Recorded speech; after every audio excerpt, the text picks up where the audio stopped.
What is going on, you guys? Petplatypus here. If my eyes look weird, I just yawned right before recording, and my eyes watered while yawning, which is normal, but well, I don't know what the fuck, because they just watered like I just saw the fucking funeral of the Going Merry. I don't know what the fuck, but anyways, Seven Deadly Sins chapter 182.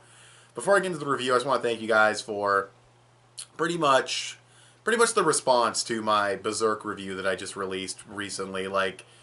I really, the comments were higher than usual, the views were higher than usual, the likes were a lot higher than usual, only one dislike, and that surprised me because I figured it would be a quote-unquote controversial video because I didn't really like the episode too much, and I shit on it quite a bit, but mature in the comments, mature in the likes, very much appreciated.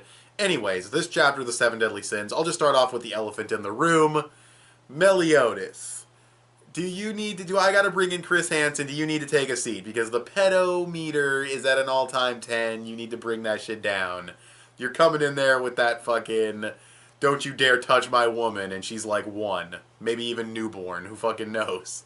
So that was a touch weird. That was a touch weird. But, yeah, joking aside, obviously he didn't do anything weird to her as a kid that we know of. No, I said joking aside, but that we know of, honestly, that we know of, he did not do anything weird to her as a kid. He waited for her to be older and everything.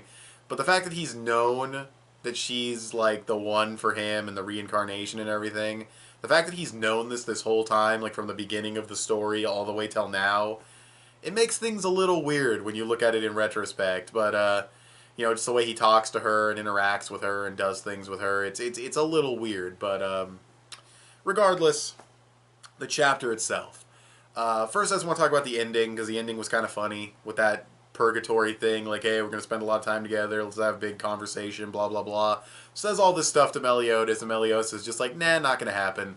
That was pretty funny. But yeah, the bulk of the chapter, where the meat of the chapter is the middle, and we get really good information. We find out that the sins were gathered specifically to fight the Ten Commandments. That's very interesting.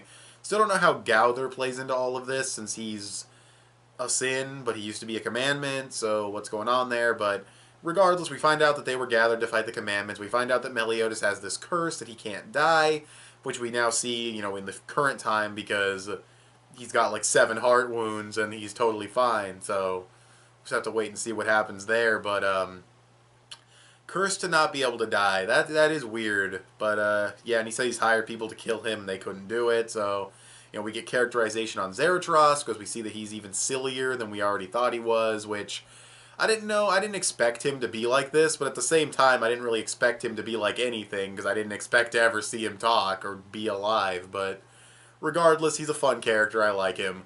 And yeah, what else did we get in this chapter? We find out the thing about the sins. We find out about the curse. We get more characterization on him. Oh, they also return to the present. They're no longer in like the weird flashback thing. So how Meliodas is going to survive this, we don't know. He's probably going to do something in Purgatory. We'll just have to wait and see. Purgatory had a really boring design. I mean, I don't know if we saw all of it, but Purgatory looked really boring. But it is Purgatory, I guess. What else happened in this chapter? There were a couple of cool conversation moments with Elizabeth, like she thought Meliodas was talking to her because he was talking to a young her, and the things that he said to the young her reflect what's going on currently, so it was kind of a cool little scene there. And I'm trying to remember if I forgot anything. Not really. That's pretty much the whole chapter. Those are like the most important parts of the chapter. If I did forget anything, I do apologize, but it was a good chapter of the series regardless. It's definitely, I'd probably say, a very good chapter, finding out why the sins were formed and everything, and just a lot of information. Finding out that Meliodas knew about Elizabeth beforehand, like he knew that this was his, this was Liz reincarnated. At least I hope that's why he said that's his woman. I hope he didn't just claim a random baby, but she's obviously the reincarnation. But anyway, that's the chapter. It's a very good chapter. It's an 8.5. The only thing I want to mention, though, real quick, that's a touch weird, maybe an 8 out of 10, actually, for a very good. But anyways, the only thing I want to mention that's kind of weird, I know that they get around it by saying that the characters are, really old. Like, King looks like a kid, but he's really old. Meliodas looks like a kid, but he's really old. Elaine looks like a kid, but she's really old because her and King are both fairies. You don't think about it when you're reading it, but it is a little weird that, like, every relationship in this series at first glance looks very pedo. You know what I mean? Like Diane and King, Elaine and Bond, Meliodas and Elizabeth, they all look suspicious as fuck at first glance if you don't know their ages, and that is a little weird. That's actually really kind of weird, but whatever. Author can do what they do. It's not weird. It's all fiction. It doesn't even fucking matter really at the end of the day, but it is a touch weird. Regardless, though, that's this chapter of the Seven Deadly Sins.